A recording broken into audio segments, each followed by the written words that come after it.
بسم الله الرحمن الرحيم அளவற்ற அருளாளனும் நிகரற்ற அன்புடையோனுமாகிய அல்லாஹுவின் பெயரால். الذين آتيناهم الكتاب يعرفونه كما يعرفون أبناءهم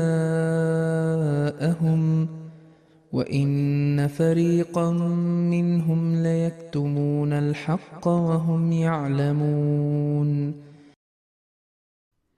நாம் யாருக்கு வேதத்தை வழங்கினோமோ அவர்கள் தமது பிள்ளைகளை அறிவது போல் இவரை அறிவார்கள்.